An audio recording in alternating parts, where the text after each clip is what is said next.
sangyati sekolenggah ingkang winantun pagematan. Kawistara sampun wonten tondo sasmita. Bilih keluarga kadang pisan sutresna dalah para kulawarga agung sampun kawistara. Ingkang menika njuk wonten ngarsanipun para kadang among rawuh. Kepareng samakta ing gati sawega diri. Satemah para kadang keluarga agung saking Jengandika Bapa Suparno ing aturan pinarak umaping wonten madyaning sasana Badrayasa.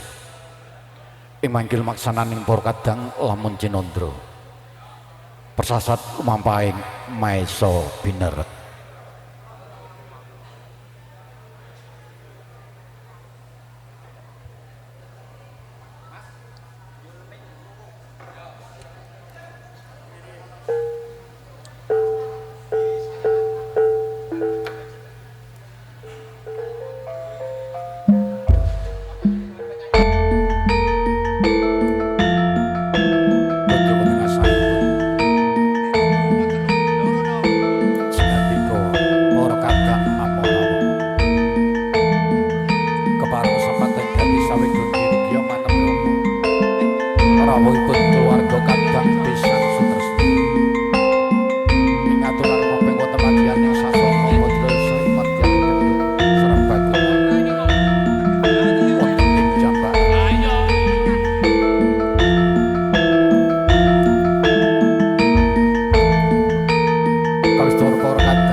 dadi sekolenggah ingkang nampi rahmah tuwin barokah Gusti ingkang Maha Mirah. Kawistara lumangsananing para kadang ingkang miring lumaksana syarat sarana pinangka dana palakrama ing mangke wonten paraga ingkang kepareng ngaturaken ambeksa sayangan amanggul sayangan pareng ambeksa ingkang kasarita dening Jingandika Bapa Surasa saha kunjuk wonten ngarsa Jingandika Bapa Kades Rudyanto mugi kepareng mangke ananggapi dumateng panjenenganipun kadang kula ingkang amanggul sayangan lho nggih Jingandika Bapa Surasa ingkang menika panjenenganipun Bapa Surasa ingkang kepareng badhe manggul sayangan menika kabiwada ungling nggih lelagon sapatawis ingkang menika kaluturaken dumateng kadang Kulawira Pradangga nuwun matur nuwun nyuwun seragenan sing rada gayeng Mas MC.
Sekedap Mas nggih.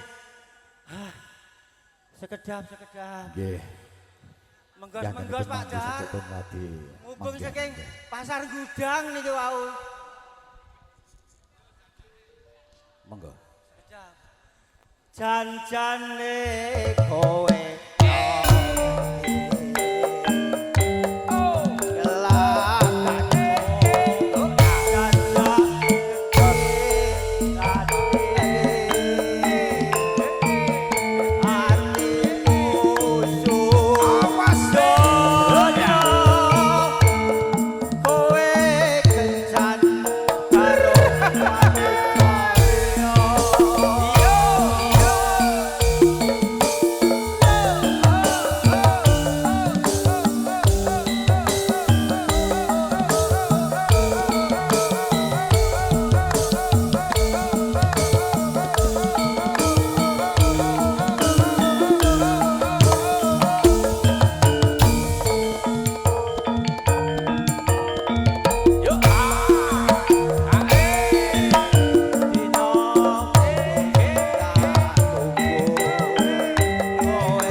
nggih sekedap. Aja sekedap ae. Gobios niki Mas saking pasar gudang. Tebih niki mider dagangan niki. Nggih. Monggo. Sampeyan tiyang pundi?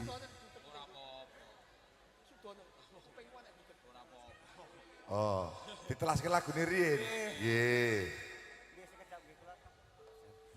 Janjane kowe no mesti lagatmu janjane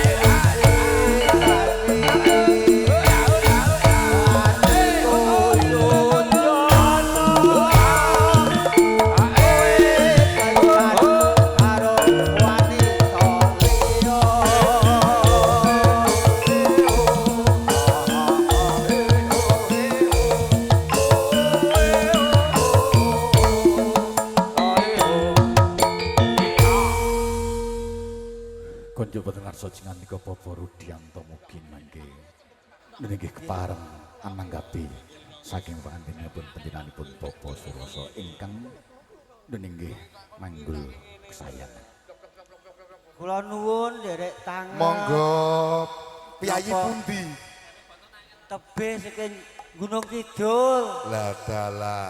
Niki Lah. kula mider dagangan mubeng-mubeng kok ngantos saya ketek. Lah pun ditawak-tawake dereng. Sampun, Pak. Sampun mubeng mriku enten sing ajeng numbas wau selangkung, enten sing ajeng numbas 50. Lah kersane pinten-pinten. Lah kok kula mlampah mriki niku kok enten rame-rame. Lah kula kan terus buka pangkalan niki wau enten mriki kersane mbok menawi wonten sing kersa numbang. Nah iki kebeneran iki ponakanku sakaroi nedeng mangun bebrayan enggal. Iki umpama tak tebas kabeh piye? Gini enten mriko wau pun di Piro? tawone 50.000. Ya, Pun iki- kula borong kalih Pak Barno. Nggih. Iki pun monggo sing ajeng paring pitukon. Ya, ajeng iki nubas pinten. aku pinangka wakil saka keluargane Mas Barno Mbak Oh, Marmi. injih. Iki saperlu muga-muga iki sanggo modal Nggih, amin. penganten amin. sakarone Nggih. gene do bebrayan mangun omah-omah anyar iki. Injih. Kok njuk dungane dungokke penganten sarimbit dadi penganten sing sakinah mawaddah warohmah. Oh, injih, Kebeneran kali- aku mau kok ngomah ki yo urung nyumbang. Ning ngaten. saiki ya tak nggo kowe wae idep-idep iki nyokong temanten sarimbit. Oh, injih, Ngoten nggih, Pak. Lek? Injih, Ngoten matur nggih? nuwun, Pak. Sah Injih, nggih? sah. Iki yo dadi engko ngomong karo Barno Rumarmi lurah nyumbang wis ya to. Nah, iki Januar tak nggo nyumbang ning gandeng yo mesake kok Gunung Kidul.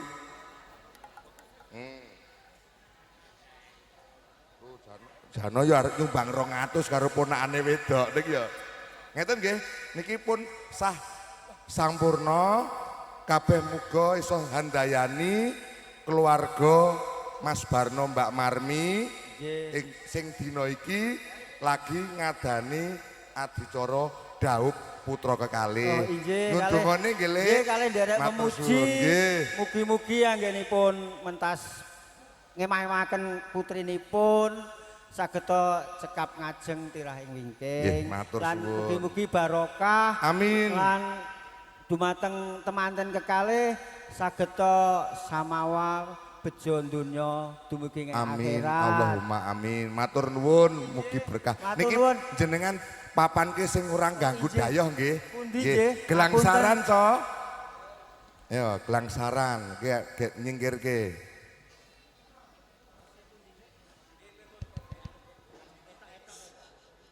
Nyuwun gelangsaran, Co.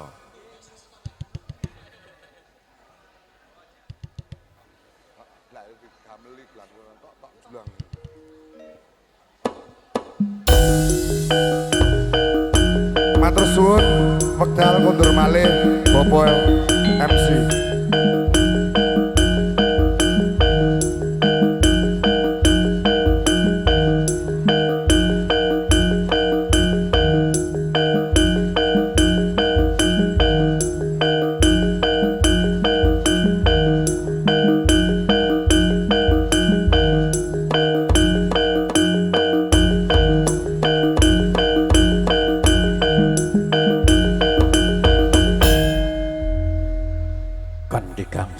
Wilujen Nirbaya Nirwikara.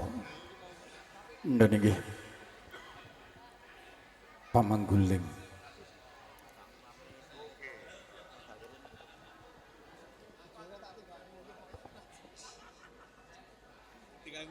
Niki pamangguling sayangan ingkang sampun tinampi dinipun Bapak Rudianto.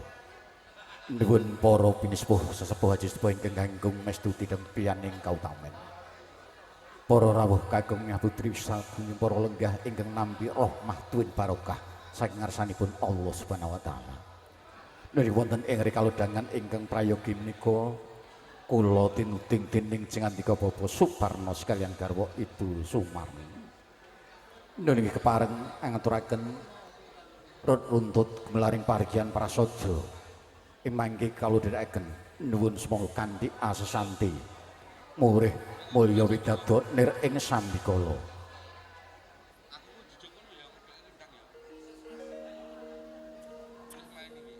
Padang bulan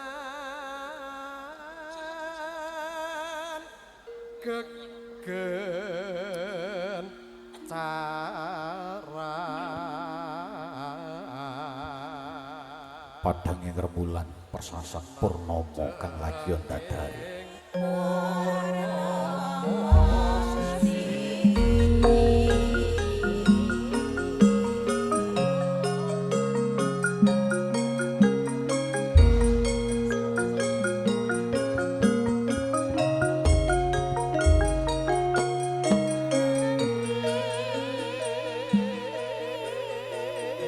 Bismillahirrahmanirrahim. Assalamualaikum warahmatullahi wabarakatuh. Alhamdulillahirabbil alamin. Wassalatu wassalamu ala asrofil anbiya'i wal mursalin. Rabbi rasul sadri wa yassiril amri wahlul 'uqdatam min lisani yafqahu qawli. Allahumma sholli ala sayyidina Muhammad wa ala alihi wa ashabihi ajmain amma ba'du. Rahayu Rahayu Rahayu sagung dumadi rahayu kang samya makarya. Nuwun kawula nuwun para pinisepuh sesepuh haji sepuh ingkang hanggung mestu tidang pianing kautamen ingkang dahat pinundi. Para paran para pangemban-pangembating praja satriyaning negari ingkang pinangka dadya tuk sumbering pradatan pranatan hanjuk dadya patuladaning sagunging para brayan ingkang winantuhing pakurmatan. Para alim, para ulama ingkang siyang tanabiratikan sahangesti pustaka adi kitab suci wahyuning ilahi pinangka panuntun kiblating panembah ingkang maha bersadu luhuring budi. Datang katol mengkunjuk wonten ngarsa dinganti para winasis para sarjana sudyaning budi ingkang pana ing pamawas miwah lebda ing pitutur luhur ingkang sampun bangkit nampi wahyuning kasutapan ingkang agung bagya mulya. Datang katol wonten ngarsa dinganti para kadang kula wangsa saking Jengandika Bapak Suparno sekalian garwa Ibu Lasinem ingkang lenggah wonten ing Karawuni RT 0 RW 03 Desa Jambaan Kecamatan Bayan Wongkon Kabupaten Klaten Bersih. Wonten ngarsa Jengandika para rawuh kakung putri ingkang minulya budi datang katumpen wonten ngarsa Jengandika para kadang werda muda ingkang tansah nampi rahmating Gusti ingkang Maha Kawasa. Nuwun amit pasang kaliman tabis nabeto ing ila duni. Kalepata ing tulang panut tinebin saking palang tuan kalinana jiwangga kula ngabiyantur ngayun matur wonten ngarsa Jengandika para rawuh kakung miwah putri. Kalanipun Jengandika sang yaning adis kulunggah ingkang winanteng pakerman katemben eja sekeja imbal wacana. Wonten ing kalundangan rahina punika sadèrèngipun kula ngabyantara ngayun matur wonten ngarsa Jengandika para rawuh kagem putri jejer Pandawara semangga nuwun kalodherekaken kanthi manut sekaring panembah wonten ing rikaledangan ingkang prayogi nungkulaken wadana nguncepaken tetunjuk wonten ngarsanipun Gusti ingkang Maha Kawasa ingkang sampun kepareng babar nugraha kawilujengan wonten ngarsa jingandika para rawuh kakung putri dalasan kula semangga nuwun kalodherekaken matur syukur kanthi lapal hamdalah sengan alhamdulillahirabbil alamin. Salawat sarta salam mugi kunjuk junjungan kita Nabi Agung Muhammad sallallahu alaihi wasallam ingkang kita tenggo-tenggo sapaatipun benjang wonten ing yaumil kiamat. Nuwun para rawuh kakung putri, para adi sukalenggah ingkang nampi rahmah tuwin barokah sangarsanipun Allah Subhanahu wa taala. Wonten ing rikaledangan ingkang prayogi menika jingandika Bapak Subarna sekalian karo Ibu Sumarni kepareng gelar pahargyan prasaja wonten madyaning gedung Serbaguna Desa Jambakan wonten Kabupaten Klaten Bersih kepareng Marjo Suto Amiwa Simbandul Krami Sri Atmaja pinangankan sarimbit Sang Dyah Ayu para Afriya sumadyaning kayun kajatu krami dening Bagus Khairul Sabyang priya tanaya saking jingandika Bapak Suparno sekalian garwa Ibu Nasinem ingkang lenggah wonten ing Karamuni RT 06 RW 03 Desa Jambakan Kecamatan Bayat wonten Kabupaten Klaten Bersinar.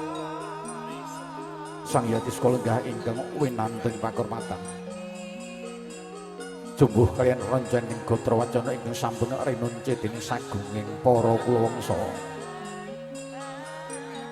adicara ingkang sepisan nuninggih atur pambuka dening Pandawara ndungkap dwi gotra wacana Sri Atmaja pinanganten putri kajengkaraken saking madyaning sasana piningit tumuju wonten madyaning sasana Badraya sedining panjenenganipun Ibu Juru Sumbaga tuwin pangarih Sri Atmaja pinanganten sarimbit ndungkap dwi gotra wacana lumaraping Sri Atmaja pinanganten jalu ing Sang Bagus Khairul Sabyang tumunten emangke panjenenganipun Bapak ingkang pinangka dadya Sri Naracaraka pangarsaning buta kepareng pasrah Sri Atmaja pinanganten sarimbit tuwin pasrahing sarat sarana pinangka dana palakrama tunggabayaning mangsa kala adicara ingkang angka 3 niki tinampeng dening jingandika Bapak Martono dene mangke jenengipun jingandika Bapak Martono ingkang badhe kasumbul dening jingandika Bapak Suparno sekalian garwa tunggabayaning mangsa kala adicara ingkang angka 9 panggihing Sri Atmaja pinanganten sarimbit ingkang mangke kapratit saking dening panjenenganipun Ibu Juru Sumbaga Rubda Hapsarining paewahan tunggabayaning mangsa kala ingkang angka gangsal panjenenganipun Bapak Suparno sekalian garwa kepareng badhe ngabiyantara ngayun matur wonten ngarsa jingandika para rawuh kakung putri kepareng angliraken punagi ingkang sampun rinantam senadyanto wis rinantam setunggal warsa bebasanipun paripaksa panjenenganipun datang kuwawi ngabiyantara ngayun matur kanthi piyambak mangke hanyarya wonten ngarsa jingandika Bapak Sumanto SPD dene mangke jenengipun Bapak Sumanto SPD badhe kasumbul dening jingandika Bapak Jumbadi saha jingandika Bapak Sumardi tunggabayaning mangsa kala adicara ingkang angka 6 paripurnaning pahargyan prasaja pratandha titih paripurnaning pahargyan prasaja ambok bilih mangke jingandika Bapak Suparno sekalian garwa sampun anganti Sri Atmaja pinanganten sarimbit sampun dipun wonten sak ngajeng wiwaraning suka kadherekaken sarta para kadang amora pratandha titih paripurnaning pahargyan prasaja nuwun para rawuh kakung putri mekaten gumalaring pahargyan prasaja ingkang sampun dening kadang warga Wandowo untuk menasa jeneng para rawuh kakung kepareng kawedharaken pinanggah kanthi mardu margan padaya ngantos bapak dicoreng sampun nuwun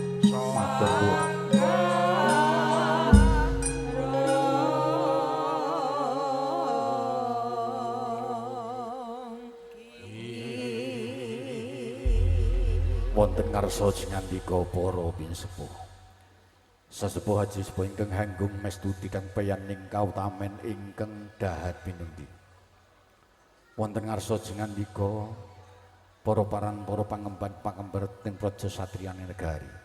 Ingkang pinangka dadya tuk sumbering pradatan pranatan hanjuk dadya patuladan ing sagunging para biayan ingkang winanting pakurmatan. Jumbuh kaliyan roncaning gotra wacana ingkang sampun renunciting sagunging para kula wangsa ndungkap. Wahyaning mangsa kala adicara ingkang sepisan. Nun inggih, semoga kunjuk wonten ngarsanipun para rawuh kagem hadir kepareng kalodherekaken marbuka wiwaraning kondha gumlaring parijan prasaja wonten ing rikaldangan ingkang prayoga menika. Ingkang kepareng merasuk agama Islam mangke kalodherekaken matur kanthi umul khitab wondene.